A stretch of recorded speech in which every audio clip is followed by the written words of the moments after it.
we are looking at adjective, agreement and position.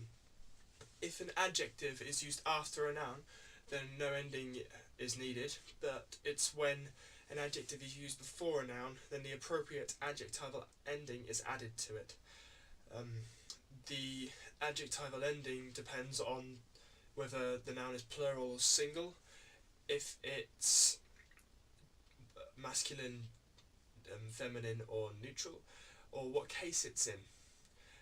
There are 3 different tables for adjectival endings, and they depend on if the article before the noun is definite, indefinite, or if there's no article at all. Right, here is a table for weak endings, and this is for the definite article. And it can also be used for diese, jene, jeder, manche, welche, and solche, and in plural, alle also follows this. And I'm using the adjective alt, which means old. Right, let's take a look at these now. So yes, this is using the definite articles, so your der, die and das. So if you want to find nouns that you can match these up with, so you could use man, Frau, Haus, and Hause, if you want to match them up and practice them. So in the nominative, everything ends in an E other than plural ends in en, and throughout all of the cases, the plural adjective always ends in en.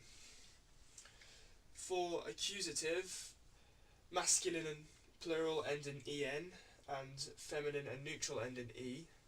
And then for the genitive and for the dative, everything just ends in en. So the definite, well, the weak endings are quite easy to remember. Right, here is the table for mixed endings, which is the indefinite article.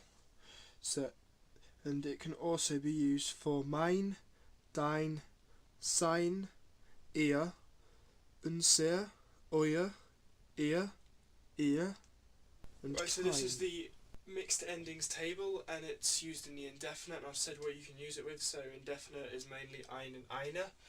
So I'm using the adjective alt again, which is old, and the indefinite is a fair bit different. The plural always stays as en at the end, like in the definite article, but with masculine and neutral and feminine, they have changed slightly. So masculine, for nominative, it's alter, feminine, alter, neutral, altes, and plural is alten. And then the only one that changes in the accusative is masculine, so it's alten, and then feminine is alter, neutral is altes, and plural is alten. In the genitive, everything is en, so it's alten all the way through, and the same with the dative, so that's quite easy to remember. Right, here are the strong endings, which are used when there is no preceding article, and they are also used after ein paar, einige, wenige, manche, viele, and after using numbers like zwei. Right, let's go through them. For the nominative, it's pretty much the same as the indefinite other than plural, and the difference with this is in plural it doesn't all end in en, it's different throughout. So this one I think is this one's the hardest to learn, but you get used to it after a while. So for nominative, masculine is alter, feminine is alter, neutral is altes, and plural is alter.